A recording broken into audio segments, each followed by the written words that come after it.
ये जो तमाम मुस्लिम कंट्रीज थे, वो सबका एक एक का जो है वो सब दिखाई पड़ गया। और भारत में तो इस बात को लेकर के बड़ी होता था। तो हालांकि यहाँ पे भी तरह तरह के इस्लाम मानने वाले लोग हैं, इस्लाम के भी तरह तरह मानने वाले लोग हैं। जिस तरीके से ईरान के साथ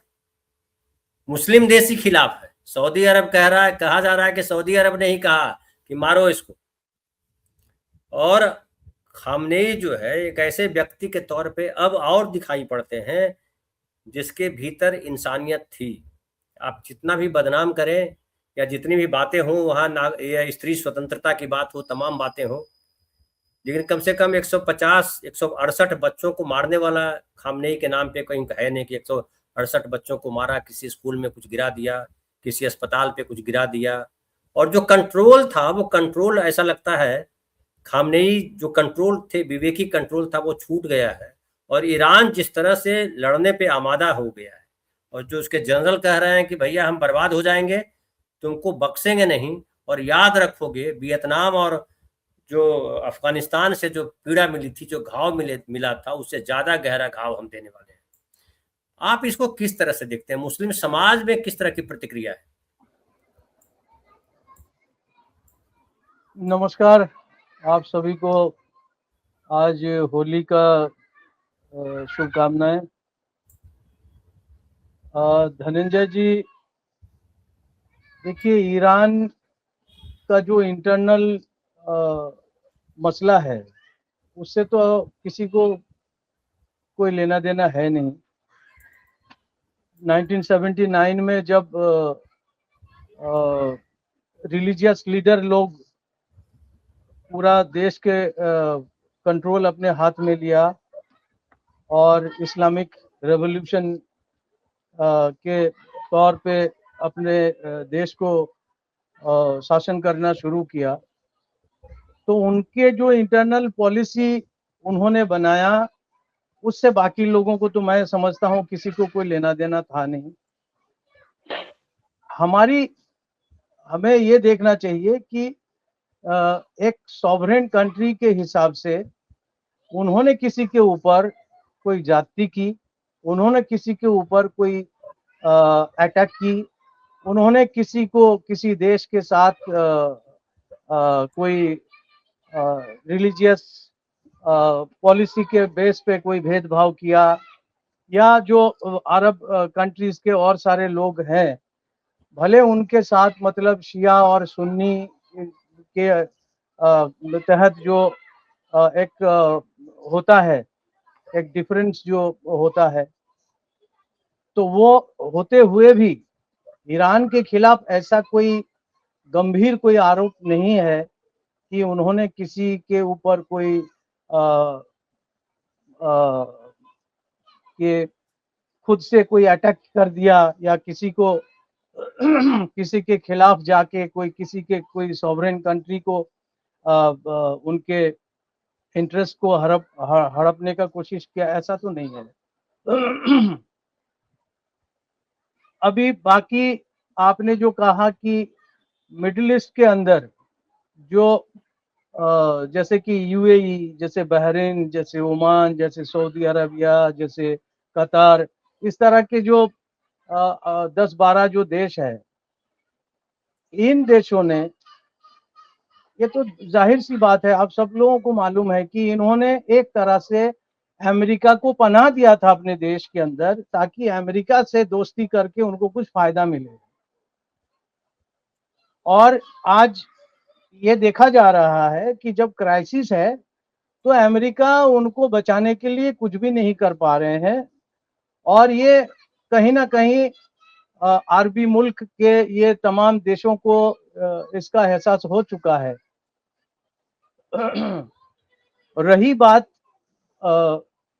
मुस्लिम कम्युनिटी की और हमारे हिंदुस्तान के जो मुस्लिम कम्युनिटी है, उसमें से जो खास तौर पे जो शिया कम्युनिटी के लोग हैं, वो तो जंतर मंतर पे आके हजारों लोग आके वहाँ पे धरना दे रहे हैं,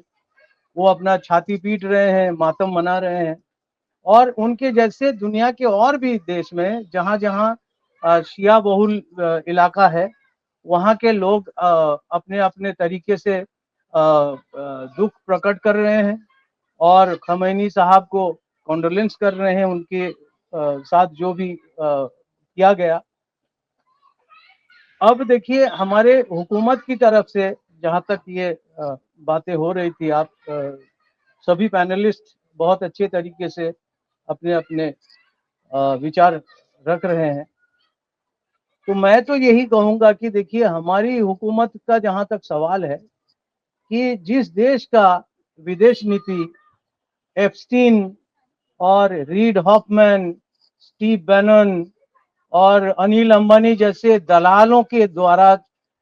विदेश नीति चलाया जाता है, उस देश के लीडरशिप से आप क्या एक्सपेक्ट कर सकते हैं? आपको लगता है कि ऐसे ये लीडरशिप जो पिछले 12 साल से दलालों के द्वारा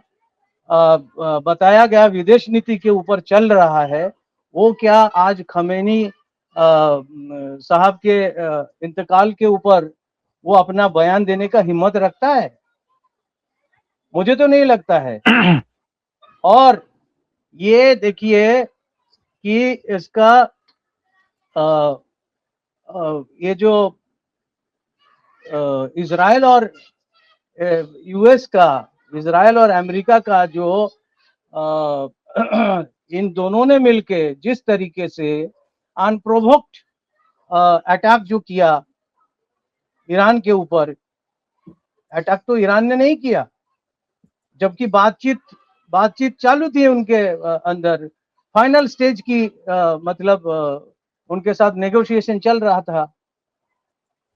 हजारों बार ईरान की तरफ से ये बताया गया कि भाई हमने कोई न्यूक्लियर वेपन बनाने का हमारा कोई प्रोग्राम नहीं है, और 50 बार बोलने के बावजूद भी चलो उसके साथ फिर एक उनके सामने शर्त रखा जाता है कि आप अगर शर्त मान लोगे तो आपको हम बख्श देंगे, आपके साथ हमारी बातचीत होगी, आगे बढ़ेगी। तो बातचीत के बीच में ऐसा क्या हो गया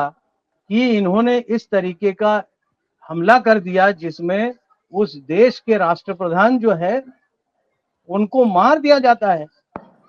उनका निधन हो जाता है। तो इन लोगों के लिए, ये अमेरिका और ये इजराइल जो है, इनके लिए कोई जिनेवा कन्वेंशन का कोई मतलब ही नहीं, कोई हेग कन्वेंशन का कोई मतलब ही नहीं, पेरिस एग्रीमेंट का कोई मतलब नहीं, इनके लिए यूएन चार्टर का कोई मतलब नहीं। तो ऐसे देशों के साथ, ऐसे देशों के खिलाफ दो शब्द बोलने की आज हमारे में ताकत नहीं है। जहां गांधी जी के, ये गांधी जी का देश है, जहां अहिंसा और जहां शांति की पॉलिसी के ऊपर हमारा देश हमेशा से चला है, जहां हमारे नेहरू जी का नॉन अलाइनमेंट पॉलिसी के ऊपर चलने वाला नीति हम लोगों ने अपनाया है, उस देश के प्रधानमंत्री अगर खड़े होकर इसका निंदा नहीं कर पाते हैं तो इससे बड़ा अफसोस की बात कुछ भी नहीं है। आज उन्होंने सॉलिडरिटी एक्सप्रेस किया है उनके साथ, मिडिल ईस्ट के देशों के साथ, यूएई के साथ, बहरीन के साथ, ओमान के साथ, सऊदी अरबिया के साथ उन्होंने सॉलिडरिटी एक्सप्रेस किया है, लेकिन उन्होंने एक शब्द नहीं बताया, इनको कॉन्डोलेंस देने का भी जरूरत नहीं समझा। जबकि ईरान के साथ हमारी दोस्ती जो है ये तो जग जाहिर है, आप सभी लोगों को मालूम है, फिर भी मैं इसको रिपीट कर रहा हूँ कि 1994 में जब पाकिस्तान ने जब कश्मीरी लोगों के, कश्मीरी आवाम के ह्यूमन राइट्स वायलेशन का जो आरोप लगाया था और उस प्रस्ताव को ओआईसी ने सपोर्ट कर दिया था, उन दिनों में PV Narasimha Rao prime minister थे, उनको लगा कि इस वक्त हम लोग लिबरलाइज्ड इकोनॉमी की तरफ आगे बढ़ रहे हैं, अगर कुछ सैंक्शन वगैरह लग जाता है तो हमारा ये जो है ये मार खाएगा, हमारा ये जो इनिशिएटिव है। उन्होंने तुरंत उन दिनों में, दिनेश सिंह विदेश मंत्री थे, वो बीमार थे, उनको हॉस्पिटल से व्हील चेयर में बिठा के एक वायुसेना के प्लेन से भेजा उनको ईरान, और उनको व्हील चेयर में बैठते हुए देखा तो वहां के राष्ट्रपति जो उन दिनों में थे रफसांजनी साहब, उन्होंने मतलब ये इमरजेंसी का कारण पूछा, और जब उन्होंने बताया कि देखिए ऐसा ऐसा है हमारे खिलाफ पाकिस्तान और ओआईसी ने ये प्रस्ताव लाने वाले हैं यूएन में, तो हमारे ऊपर हो सकता है कुछ सैंक्शन वगैरह लग जाए, तो आप हमें मदद करिए। क्योंकि उन दिनों में ओआईसी के बहुत बड़ा प्रभावशाली एक देश के हिसाब से ईरान को माना जाता था, और ईरान ने उसका विरोध किया और उस प्रस्ताव को उन्होंने पारित होने से बाधित किया। तो ये जो हमारी हमारी जो दोस्ती, इन दोस्ती को अगर, मुझे मालूम नहीं है कि वो जानते हैं कि नहीं जानते हैं, जरूर जानते होंगे। अगर जानने के बावजूद भी आज उस देश के राष्ट्रप्रधान के निधन के ऊपर हम अगर दो शब्द उनको कॉन्डोलेंस करने की हिम्मत नहीं रखते हैं, तो लानत है।